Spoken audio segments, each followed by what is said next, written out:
Bonjour à tous et bienvenue dans un nouvel épisode de Tomato Talks. Je suis Cindy Kawak et aujourd'hui, on va parler d'un sujet un petit peu qui, moi, me tient à cœur en fait dans la restauration. C'est un peu le leadership. C'est-à-dire que pour moi, on manque cruellement de cadres dans la restauration aujourd'hui. Euh, honnêtement, je ne peux pas vous dire combien de messages je reçois depuis que j'ai commencé à poster sur les réseaux, me demandant si je peux venir à l'aide heu, aux restaurateurs, des employés de la resto qui m'écrivent, enfin aux patrons en tout cas des employés de la resto qui m'écrivent de cette façon-là. Et je trouve ça hallucinant en fait, à quel point finalement, tout le monde a un entourage, tout le monde a des connaissances, tout le monde a des amis et il faut que quelqu'un me voit passer comme ça, rapido sur un réseau social et qu'on se dise: «Oh putain mais cette nana elle peut m'aider quoi». Donc je ne sais pas ce que vous en pensez mais Heu, je sais pas si vous connaissez l'histoire de la restauration un petit peu depuis son origine? C'est-à-dire d'où vient le mot restaurant et cetera? Les acteurs un petit peu révolutionnaires qui ont fait partie de l'évolution de ce métier-là, comme Escoffier qui a quand même créé le travail en brigade par exemple et cetera. Mais où est passé, non pas le temps des cathédrales, mais le temps d'Escoffier, j'ai envie de dire?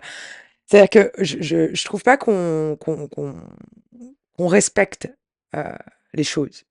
Je pense que fut un temps, nos anciens nous apprenaient à respecter un petit peu, l'histoire, notre histoire, l'évolution de quelque chose, d'un objet, d'un art, d'un métier, enfin peu importe, en comprenant vraiment tout ça pour qu'on puisse en devenir des experts et cetera. Mais là, je trouve que c'est un peu brouillon, un peu cafouillis. Je sais pas ce que vous en pensez vous, mais vraiment c'est voilà, je veux dire, le leadership, la culture d'entreprise et cetera, c'est quelque chose qui existe depuis la nuit des temps et qui se doit d'exister, en fait, dans un métier dans une entreprise telle qu'elle est, en fait. C'est-à-dire que si on sort du monde de la restauration, si on oublie un petit peu, ce métier qui est un métier visiblement à part entière, mais en fait, ce qu'on a tendance à oublier, c'est qu'un restaurant, c'est une entreprise et une entreprise, c'est une entreprise. Donc peu importe si vous ouvrez une entreprise, de vente de trottinettes, de vente, d'assiettes, de vente de machin, vous ouvrez une entreprise et donc vous devez faire en sorte d'avoir des systèmes qui fonctionnent pour l'entreprise, OK? Ça commence par le recrutement, sans même parler de système opérationnel et cetera, parce qu'on va traiter un sujet à la fois.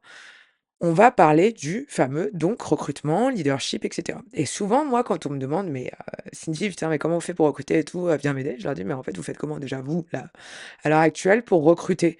Quel est votre moyen de recrutement? C'est quoi? Qu'est-ce que vous faites? Est-ce que vous avez une méthode précise? Est-ce que vous avez un timing précis à la date à laquelle vous devez recruter quand vous devez recruter?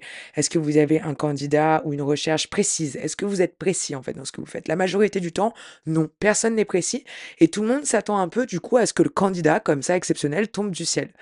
Non seulement, même si ça en venait à être le cas, même si le candidat tombait du ciel, attends, moi, je risquais d'entendre mon téléphone vibrer, j'ai oublié de le couper.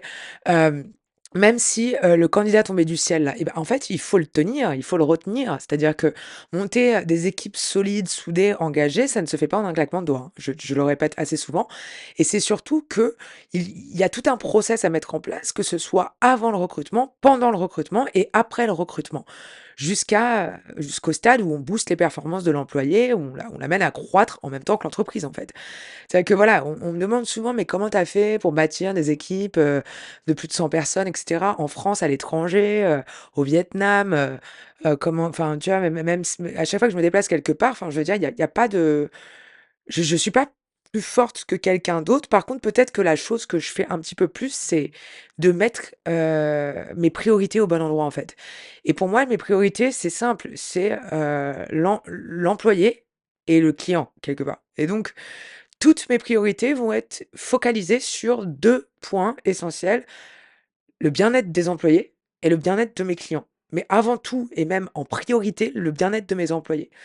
Et je pense que beaucoup fonctionnent à l'envers parce qu'en fait, le bien-être de mes employés vont amener le bien-être à mes clients, si vous voulez.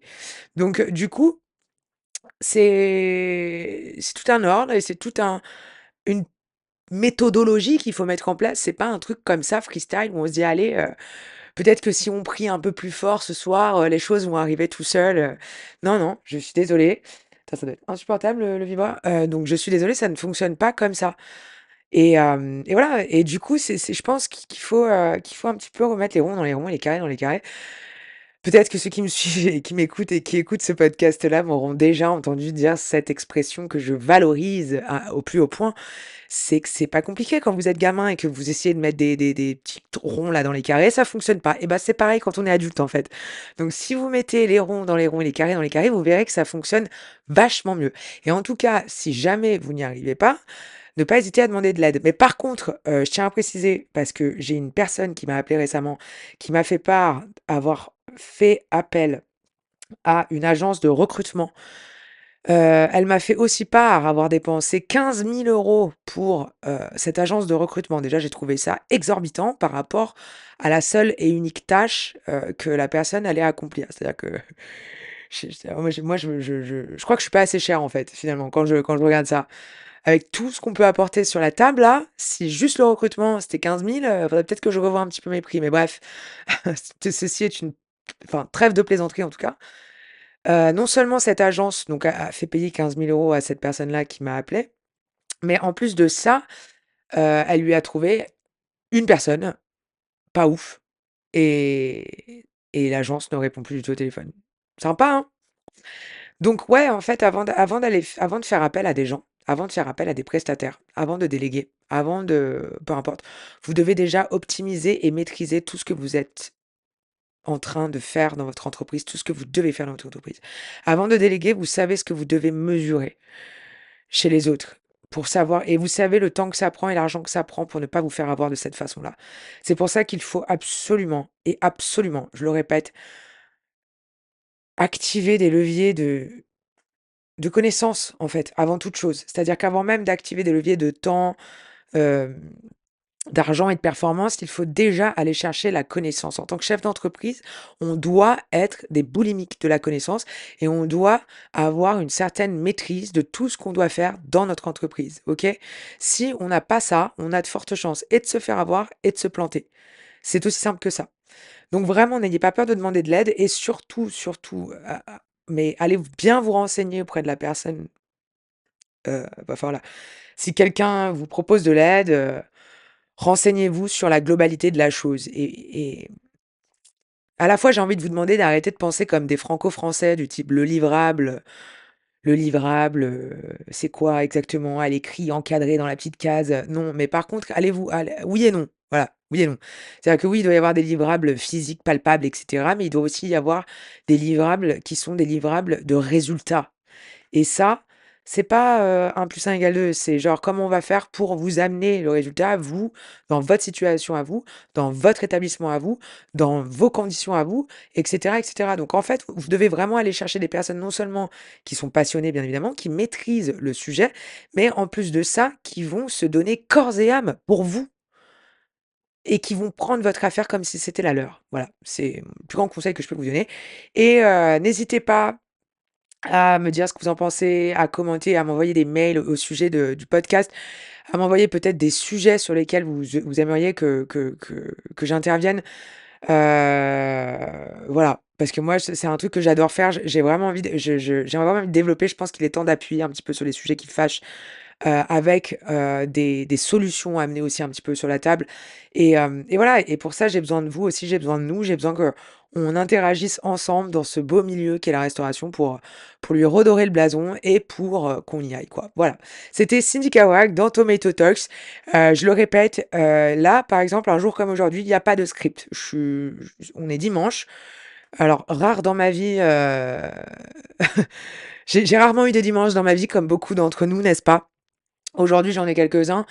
Et ben, j'en profite pour aller me baigner, dans l'eau glacée tous les dimanches et là, je suis revenue et j'avais envie de papoter.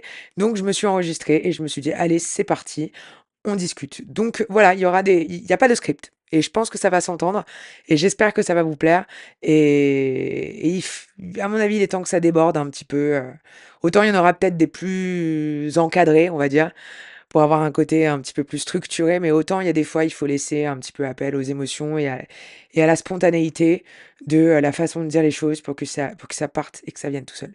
Voilà, allez, bonne, journée ou bonne soirée à vous et à très bientôt dans le prochain épisode de Tomato Talks.